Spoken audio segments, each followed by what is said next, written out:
Don't you just hate it when your own incompetence costs you money? Let me explain.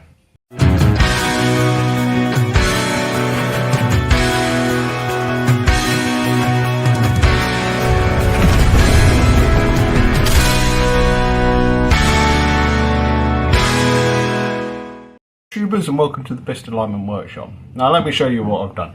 This is the seat off of my XT350, and as you can tell it has a nice little gash in the side of it. It's worn but original seat cover, which is really quite annoying.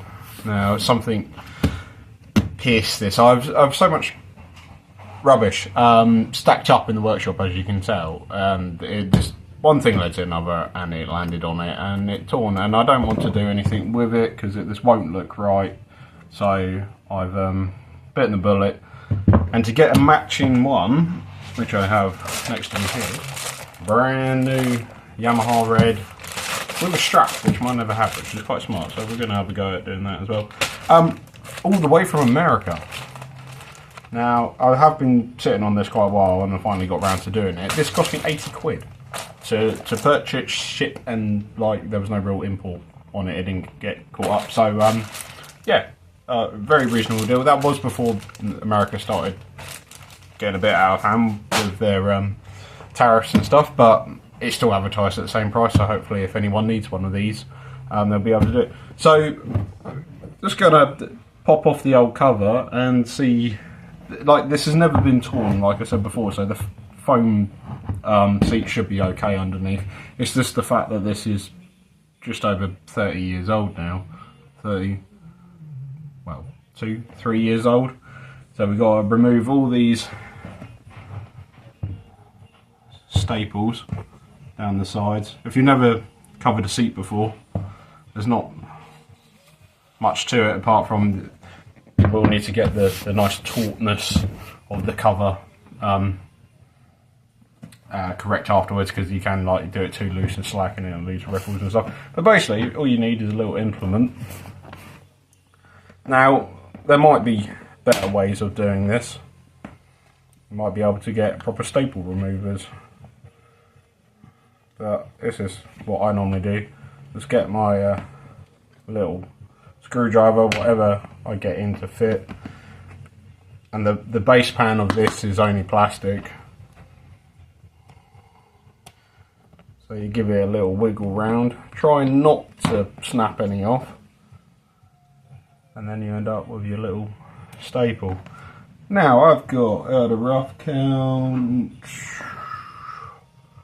for like 100 staples, maybe not that many, but to pop out.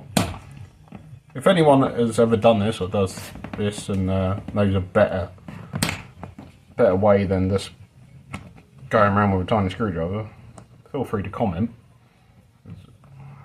I will appreciate sharing of knowledge. But basically, and it's a bit shitty as well, I haven't cleaned this bike in a good while, I'll be here for a bit doing this. I won't make you sit through all that. But I'm going to remove my staples and then I'll come back when the seat is bare and we'll give it a good clean up and then get the new cover out and have a look and make sure it fits. So we have our naked seat, we have a nice clean bottom, and now we're going to attempt to put on the new cover. Firstly, make sure it fits. It's always useful.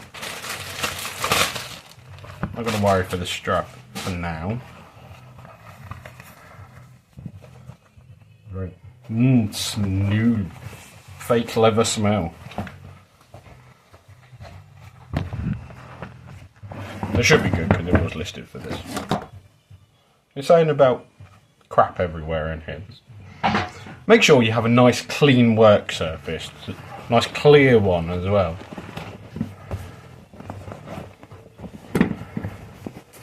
Let's unravel it so you get all your edges the correct way round. You're going to say, and how are you going to attach that back on now? The same way it came off, with staples. Now, I picked this up from my local motor factor. No, it came from Machine Mart. Obviously, you can get these anywhere now, probably hobby shops, Amazon, anywhere, eBay. And just some regular looking staples. This is quite good, this one, because it does different styles of like tacks and kind of cable hooks and regular staples. So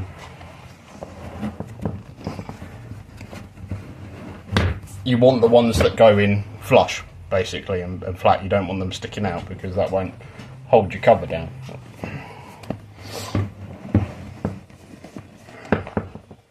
I'm just kind of manipulating this into shape at the moment. Now, I'm not going to say I'm an upholsterer, because I'm not. I taught myself how to do this, messing around with bits one day, and I've done a couple since. But if you want a proper how-to video, then I'm not your guy, I'm afraid, sorry. This is it works for me. I'm going to stretch that down. What I am doing, thinking about my clean work surface, I'm just going to put something for this to sit on so all the new red isn't just rubbing around on my workbench. I'll do that. I'll pull this down a bit tighter and then we hopefully can start stapling. So, I will admit a couple of days have passed since started to fit this. It took slightly longer than I was expecting, and not because it was a struggle, but this seat cover isn't as large as the original. Now, I don't know if that's because the pattern's slightly different on this aftermarket one, but we got there. So here is our nicely recovered seat, and as you can see, there are my staples going around the edge. So the seats that I've done before, modern universal ones, and they use a much thinner plastic seat pan, which is far easier to get through with my staple gun than this original 80s hard plastic that is very good quality and was built a damn sight better back then, but I did struggle a bit getting this through, so maybe a more industrial stapler might help. The strap, which I never had before on my one, I've put on, and I've put those in with a couple of small screws with washers into the base of the plastic as well, so that's secure. I didn't want to just staple that because you do rely on that if you're pilling. Well, it's a feature to hold on to so you don't fall off if you're not on the grab rail or the rider. But anyway, so that is the new seat that is now about to be refitted, which I'm very excited about. Like I say, I'll put a link to this one in the description. There may be a slightly better one out there, but I wanted the original look, so this red and white writing on it, I couldn't find anywhere else. So yeah, that was my choice. That's what I wanted to do. Anyway, thanks very much for watching. See you again for the next one. I might include a picture somewhere of it on the bike, and so you can see, even on the Facebook page, so go check that out.